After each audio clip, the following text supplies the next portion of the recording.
مفتی شعیب اللہ خان صاحب کے بیانات کے لیے مفتی صاحب کے آفیشیل چینل کو سبسکرائب کریں اور زیادہ سے زیادہ شیئر کریں۔ پہن کے جانا گوارا کریں گے؟ حضرت نے خود اس کو پوچھا، اسی مسجد کا قصہ بول رہا ہوں، تو فرمایا کہ آپ اپنے ساس کے گھر میں یہ ٹوپی پہن کر جانا گوارا کریں گے؟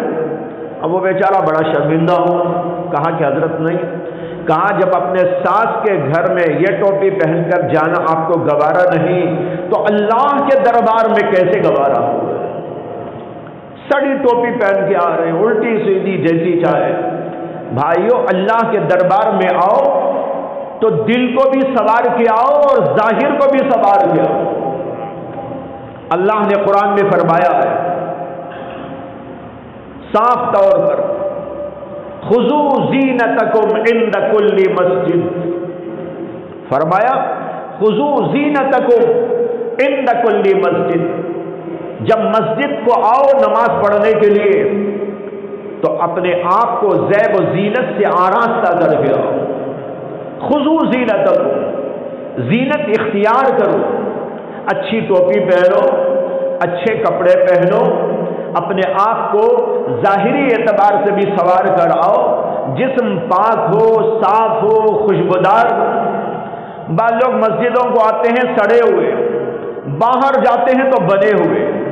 بھائی، باہر جیسے جاتے ہیں آپ، کسی میٹنگ میں آپ کو جانا ہے، چیف منسٹر سے ملنے جانا ہے، کسی اور بڑے آدمی سے آپ کو ملنے جانا ہے، تو آپ کیسے اپنے آپ کو بناتے ہیں، سنوارتے ہیں، پاک و صاف کرتے ہیں، نہاتے ہیں، دھوتے ہیں، اچھے کپڑے پہنتے ہیں، اسی طرح اس اللہ کے دربار میں جو احکم الحاکمین ہے، تمام بادشاہوں کا بادشاہ، جب اس کے دربار میں آؤ تو بہترین انداز پر آؤ۔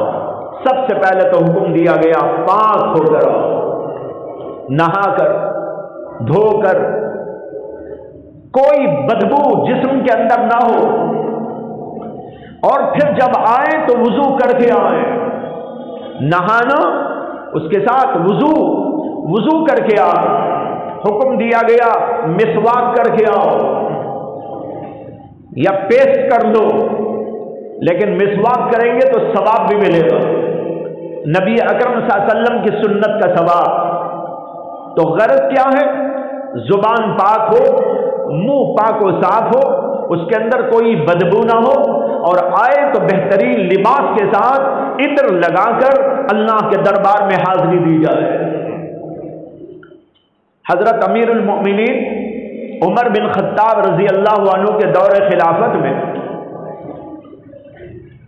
جو جنگیں ہوتی تو جنگوں کے اندر جو لوگ شامل ہوتے تھے، حضرات صحابہ، تابعی، ان کے لیے وظیفے جاری کیے جاتے تھے۔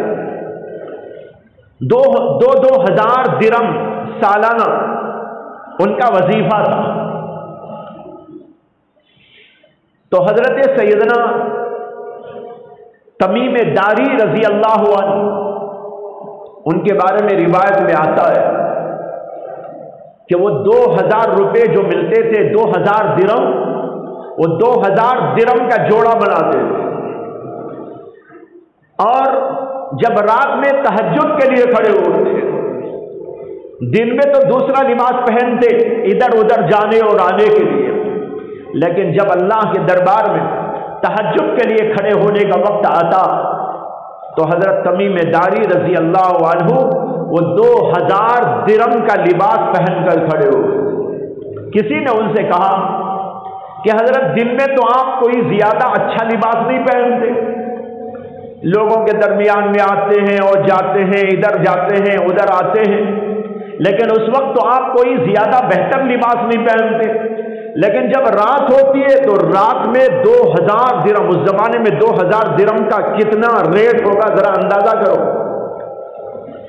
2000 درم کا جوڑا پہن کر کھڑے ہوتے۔ یہاں تو آپ کو کوئی نہیں دیکھتا، یہ گھر ہے، گھر میں تو آپ کو کوئی نہیں دیکھتا، دن میں آپ جاتے ہیں آتے ہیں، ساری دنیا آپ کو دیکھتی ہے، وہاں تو معمولی لباس پہنتے ہیں، لیکن رات میں کھڑے ہو کر یہ لباس پہنتے ہیں۔ انہوں نے کہا بے وقوف، ساری دنیا اس وقت دیکھتی ہے، لیکن جب میں میرے دربار اللہ کے دربار میں کھڑا ہوتا ہوں رات میں تو اللہ مجھ کو دیکھتا، میں اللہ کے لیے پہنتا ہوں۔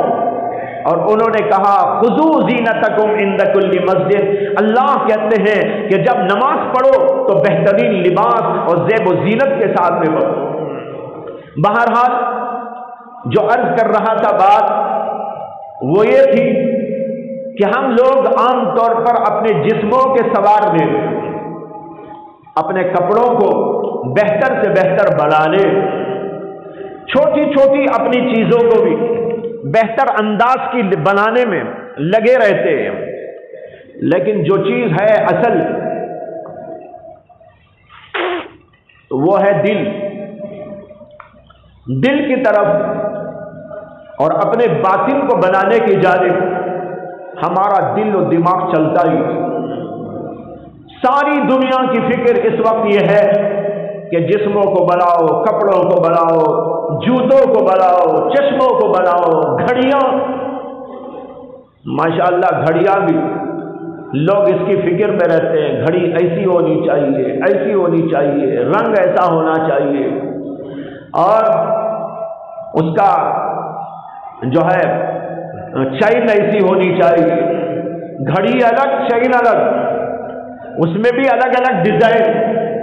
ایک صاحب میرے پاس ایک بار آئے، وہ باہر ملک میں رہتے ہیں، انڈیا ہی کے لیکن باہر ملک میں رہتے ہیں، ایک بار ملنے کے لیے آئے تو انہوں نے اپنے کچھ احوال سناتے ہوئے اصلاح کے لیے کچھ باتیں میرے سامنے انہوں نے رکھی، اور اس کے اندر انہوں نے ایک بات یہ بھی رکھی کہ میرے اندر ایک عجیب بیماری ہے، وہ یہ ہے کہ میرے پاس ساز و سامان حد سے زیادہ، کہنے لگے جوتے کئی سو میرے پاس موجود ہیں، گھڑیاں کئی سو میرے پاس موجود ہیں، اور کپڑے تو ہزاروں کی تعداد میں موجود ہیں۔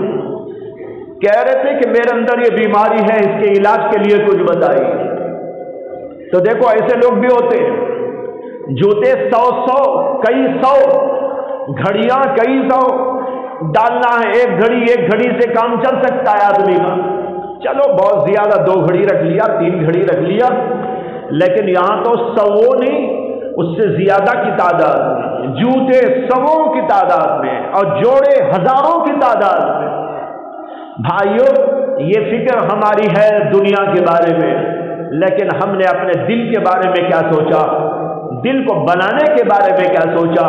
اس کے اندر کتنی گندگیاں ہیں، اس کے اندر کتنی برائیاں ہیں، اس کے اندر کتنے عیب اور کتنے کھوٹ ہیں۔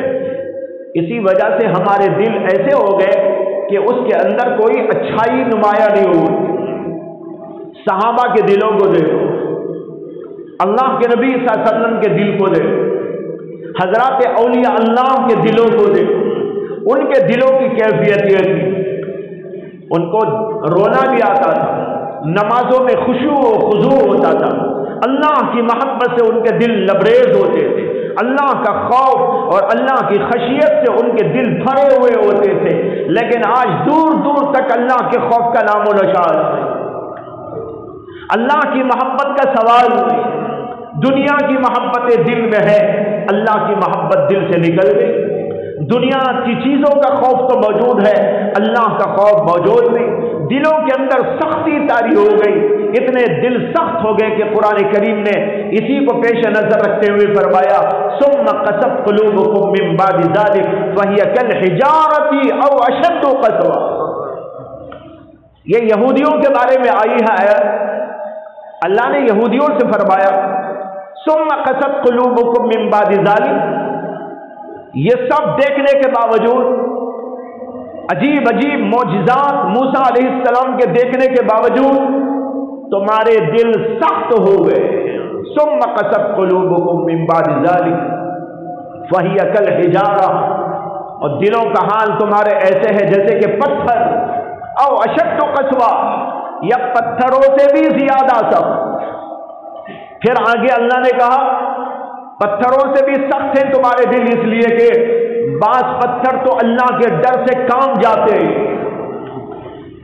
اللہ کے ڈر سے رونے لگتے، اللہ کے ڈر کی وجہ سے اوپر سے لڑک پڑتے۔ یہ قرآن بتا رہا ہے کہ اللہ کا خوف پتھروں کے دلوں میں بھی ہوتا ہے۔ حضرت موسیٰ علیہ السلام کے بارے میں آتا ہے کہ وہ اللہ کے دربار میں کوہ طور پہ جا رہے تھے، وہ کلیم اللہ تھے، اللہ ان سے باتیں فرماتے تھے، اسی لیے ان کا نام ہے کلیم اللہ، موسیٰ کلیم اللہ، موسیٰ جو اللہ سے بات چیت کرنے والے پیغمبر۔ کوہ طور پر اللہ کے پاس جاتے اور وہاں پر اللہ ڈائریکٹ ان سے ہم کلام ہوتے۔ ایک بار سیدنا موسیٰ علیہ السلام تشریف لے جا رہے تھے، راستے میں ایک جگہ پر ایک پتھر کو پایا، دیکھا تو پتھر تڑپ تڑپ کے رو رہا ہے۔ اب یہ ہمیں تو نہیں دکھتا بھائی پتھر کیسا رو رہا ہے، ہم تو دیکھ رہے ہیں کہ پتھر پڑے ہوئے ہیں، ہم سمجھ رہے ہیں پتھروں میں نہ جان ہے، پتھروں میں نہ شعور ہے، پتھروں میں نہ کوئی جذبہ ہے، حالانکہ بات ایسی نہیں ہے۔ یہ ہمارے حساب سے پتھر ہے، ہمارے حساب سے بے شعور ہے، لیکن ہر مخلوق کو اللہ نے ان کے حساب سے حیات بھی عطا کی ہے، شعور بھی عطا کیا ہے۔ حدیث میں آتا ہے نبی اکرم صلی اللہ علیہ وسلم کہتے ہیں کہ جب میں مکے کی وادیوں سے گزرتا تھا تو وہاں کے پتھر مجھ کو پہچانتے اور مجھے سلام کرتے، السلام علیکہ ایھا النبی۔ کوئی پتھر کہتا السلام علیکہ یا رسول اللہ۔ اللہ کے نبی کو پہچاننا، اللہ کے رسول کو جاننا اور سلام پیش کرنا، یہ ظاہر ہے کہ حیات ہوگی تبھی ہوگا، شعور ان میں ہوگا تو تبھی ہوگا۔ تو پتھروں میں بھی شعور ہوتا ہے، بلکہ مسئلہ تو قرآن میں بھی مذکور ہے۔ اللہ تعالیٰ نے فرمایا وَإِن مِّن شَيْءٍ إِلَّا يُسَبِّحُ بِحَمْدِهِ وَلَٰكِن لَّا تَفْقَهُونَ تَسْبِيحَهُ۔ جو بھی مخلوق ہے، جو بھی چیز موجود ہے، وہ تمام کی تمام چیزیں اللہ کی تسبیح اور پاکی بیان کرتی ہیں۔ پتھر بھی اللہ کی تسبیح کرتا ہے، زمین و آسمان بھی اللہ کو پکارتے ہیں، اللہ کی پاکی اور بڑائی بیان کرتے ہیں۔ جتنی مخلوقات آپ دیکھ رہے ہیں یہ سب اللہ کو پہچانتے بھی ہیں اور اللہ کا ذکر کرتے ہیں، اللہ کی تسبیح اور پاکی بیان کرتے ہیں۔ معلوم ہوا کہ ان میں شعور ہوتا ہے۔ اللہ نے آگے ایک اور بات کہی اِن مِّن شَيْءٍ إِلَّا يُسَبِّحُ بِحَمْدِهِ وَلَٰكِن لَّا تَفْقَهُونَ تَسْبِيحَهُمْ۔ یہ مخلوقات مجھے پہچانتی ہے، یہ تمام زمین و آسمان کی چیزیں مجھے جانتی اور پہچانتی ہیں اور میری تسبیح و پاکی اور حمد و ثنا بیان کرتی ہیں۔ وَلَٰكِن لَّا تَفْقَهُونَ تَسْبِيحَهُمْ، لیکن تم بے شعور ہو اور تم بے عقل ہو کہ ان کی تسبیح کو تم نہیں پہچانتے۔ اللہ نے ہم سے کہا تم نہیں پہچانتے، یہ تو پہچانتے۔ تو معلوم ہوا ہر مخلوق میں شعور ہوتا ہے۔ تو حضرت موسیٰ علیہ السلام تشریف لے جا رہے تھے، دیکھا تو ایک پتھر تڑپ تڑپ کے رو رہا ہے۔ موسیٰ علیہ السلام نے پتھر سے سوال کیا کہ اے پتھر میں تجھ کو دیکھ رہا ہوں تو رو رہا ہے، آخر کیوں رو رہا ہے؟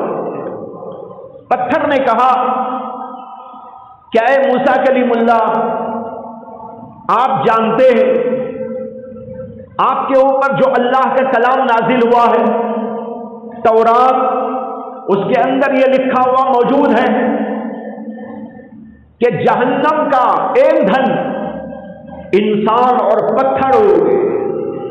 قرآن میں بھی آیت موجود ہے، اللہ نے کہا قُوا أَنفُسَكُمْ وَأَهْلِيكُمْ نَارًا وَقُودُهَا النَّاسُ وَالْحِجَارَةُ۔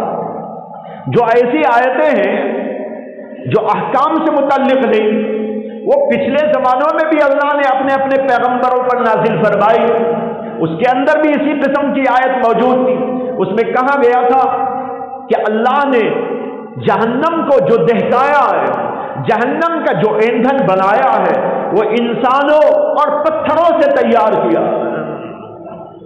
وہ پتھر کہنے لگا کہ اے موسیٰ، آپ کے اوپر جو کلام اللہ کا نازل ہوا اس کے اندر یہ آیت موجود ہے، وقودها الناس والحجارہ، اللہ پتھروں سے جہنم کو دہکائیں گے۔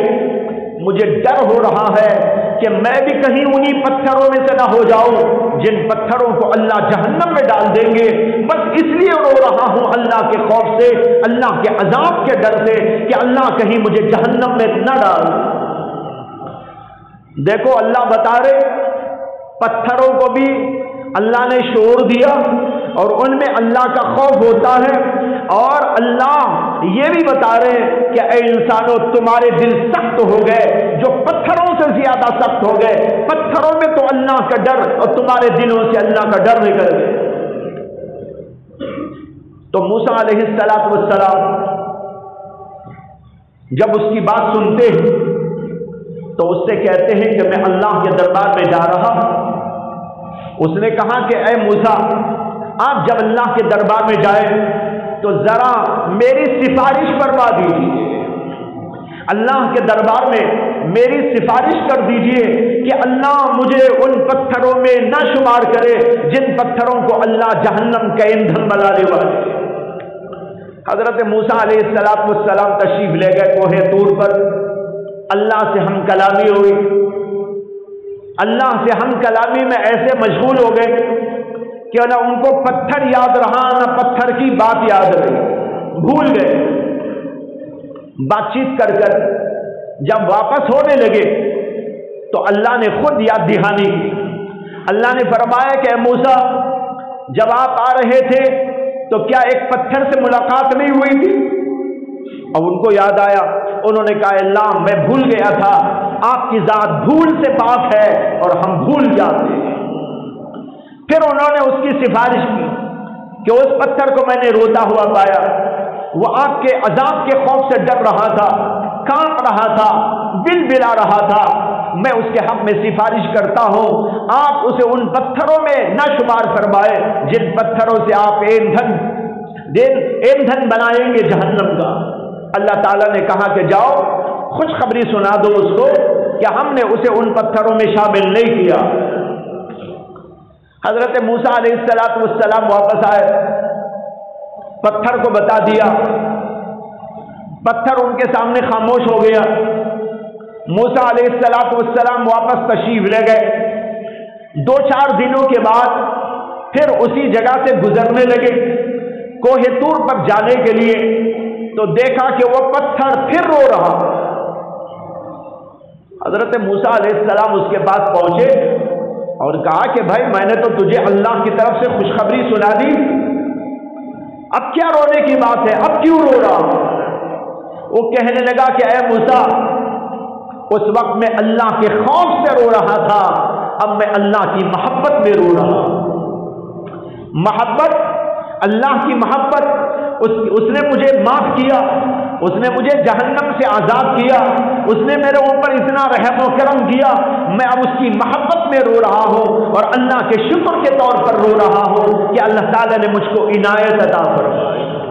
لیکن بھائیوں، آج ہمارے دلوں میں دیکھ لیجئے کیا صورتحال ہے، اللہ کی نعمت کھاتے ہیں لیکن شکر پیدا نہیں ہوتا، اس لیے کہ دل سخت ہو گیا۔ عذابات کے بارے میں معلوم ہے لیکن کوئی دل کے اندر رونا نہیں آتا۔ جب آدمی اللہ کے ڈر سے روتا ہے وہ آنکھیں اللہ کو بڑی پیاری لگتی ہیں۔ ایک حدیث میں آتا ہے کہ نبی اکرم صلی اللہ علیہ وسلم نے فرمایا حرمت النار علی ثلاثۃ اعین، 3 آنکھوں پر جہنم کو حرام کر دیا گیا ہے۔ حرمت النار علی ثلاثۃ اعین، 3 آنکھیں ہیں جن کے اوپر اللہ نے جہنم کو حرام کر دیا۔ کون آنکھیں؟ فرمایا کہ عین بکت من خشیت اللہ وعین سہرت فی سبیل اللہ وعین غزت عن محارم اللہ۔ 3 آنکھیں، ایک وہ آنکھ جو اللہ کے خوف سے روتی، اللہ کو ڈر کر، اللہ کی عظمت سے، اللہ کی جلالت سے، کبھی اس کے خوف سے، کبھی جہنم کی آگ کو دیکھ کر سوچ کر رونا آ جائے انسان کو کہ میرے گناہوں سے کہیں ایسا نہ ہو کہ اللہ کی پکڑ آ جائے، اللہ کا عذاب آ جائے، آدمی رونے لگتا ہے، اللہ کو آنکھ پسند آتی ہے۔ ایک حدیث میں آتا ہے کہ اللہ کے نبی صلی اللہ علیہ وسلم نے فرمایا کہ جس آنکھ کے اندر اللہ کے خوف کی وجہ سے اتنا چھوٹا سا آنسو نکل آیا، اتنا چھوٹا جیسے کہ مکھی کا سر ہو۔ مکھی کتنی ہوتی ہے؟ اتنی سی، اور مکھی کا سر کتنا ہوتا ہے؟ اگر مکھی کے سر کے برابر بھی آنکھوں سے آنسو نکل آئے اللہ کے ڈر و خوف کی وجہ سے، اللہ اس کے اوپر جہنم کو حرام کر دیتے ہیں۔ اس لیے کبھی رویا کرو، راتوں میں اٹھ کر رویا کرو، نمازوں کے بعد رویا کرو، کبھی اپنے گناہوں کو یاد کر کے رویا کرو، کبھی اللہ کی عظمت و جلالت کی وجہ سے رویا کرو، کبھی اللہ کے جہنم کے وعیدوں سے رویا کرو۔ یہ آنکھ اللہ کو بڑی مبارک اور پاکیزہ۔ اور دوسری آنکھ ہے وعین سہرت فی سبیل اللہ، وہ آنکھ جو اللہ کے راستے میں جاگتی رہتی، جہاد کے موقع پر فی سبیل اللہ جاگ رہے ہیں، لوگوں کی حراست کے لیے، لوگوں کی نگرانی کے لیے، یا اور کسی وجہ سے اللہ کے راستے میں نکل کر آنکھ آگنے کی جاگ رہی ہو، اللہ کو یہ آنکھ بھی بہت پسند ہے، اس کے اوپر بھی جہنم کی آگ کو حرام کر دیا۔ اور تیسری آنکھ کون سی ہے؟ فرمایا وعین غضت عن محارم اللہ، ایک وہ آنکھ جو اللہ کی حرام کردہ چیزوں سے اپنے آنکھ کو بچا لیتی ہے۔ غضہ مانے ہے آنکھ کو بند کر لینا۔ جو آنکھ اللہ کی حرام کردہ چیزوں سے بند کر لی جاتی ہے، کوئی عورت آ رہی ہے آنکھیں نیچی کر لیا، کوئی غلط چیز سامنے آئی آنکھوں کو دبا لیا، آنکھوں کو نیچا کر لیا، آنکھوں کو بند کر لیا۔ اللہ کی محارم، اللہ کی حرام کردہ چیزوں سے اللہ کے نبی نے فرمایا کہ اس آنکھ کے اوپر بھی اللہ نے جہنم کو حرام کر دیا۔ علماء لکھتے ہیں کہ آنکھ کا مطلب ہے پوری جان، پورا جسم۔ کہا گیا آنکھ، لیکن ایسا نہیں کہ بھائی آنکھ بچا لی جائے گی پورا جسم جہنم میں ڈال دیا جائے، مطلب ہے آنکھ نہیں جائے گی تو جسم بھی نہیں جائے گا، پورے جسم کو اللہ حرام کر دیں گے جہنم کے اوپر، اب وہ جسم جہنم میں نہیں جائے گا۔ معلوم ہوا اللہ کے رونے کی فضیلت، لیکن ہمیں رونا کیوں نہیں آتا؟ اس لیے کہ دلوں میں سختی آ گئی، اور دلوں میں سختی کیوں آ گئی؟ گناہ پر گناہ، گناہ پر گناہ، برائیوں پر برائیاں کرتے کرتے کرتے نتیجہ یہ ہوا دلوں کے اندر سختی پیدا ہو گئی۔ اس سختی کا علاج کیا ہے؟ اس سختی کا علاج ہے دل کی اصلاح کے لیے کوششیں کر۔ جب دل کی اصلاح کی جائے گی، کوشش کی جائے گی، اس کے اندر کی برائیاں نکل جائے گی، شہوات نکل جائے گی، خواہشات نکل جائے گی، دنیا کی محبتیں نکل جائے گی، گناہ کا جذبہ نکلنا شروع ہو جائے گا، چلتے چلتے پاکیزگی آئے گی، اور اس کی جگہ پر نیکیوں کا جذبہ، نماز کا جذبہ، روزے کا جذبہ، اللہ کے ذکر کا جذبہ، اللہ تعالیٰ سے تعلق و محبت کا جذبہ، یہ چیزیں اس کے اندر آتی چلی جائیں گی اور دل کی اصلاح ہو جائے گی۔ اللہ کے نبی علیہ السلام کی ایک حدیث میں نے شروع میں پڑھی، تمہیداً اتنی گفتگو ہوگی، ترجمہ کرتا ہوں۔ اللہ کے نبی صلی اللہ علیہ وسلم نے فرمایا الا ان فی الجسد لمضغہ، کان کھول کر سن لو، جسم کے اندر ایک لوتھڑا ہے، ایک گوشت کا ٹکڑا ہے۔ وہ گوشت کا ٹکڑا بڑا عجیب و غریب، اس کی خاصیت یہ ہے اذا صلحت صلح الجسد کلو واذا فسدت فسد الجسد کلو، جب وہ ٹھیک ٹھاک رہتا ہے،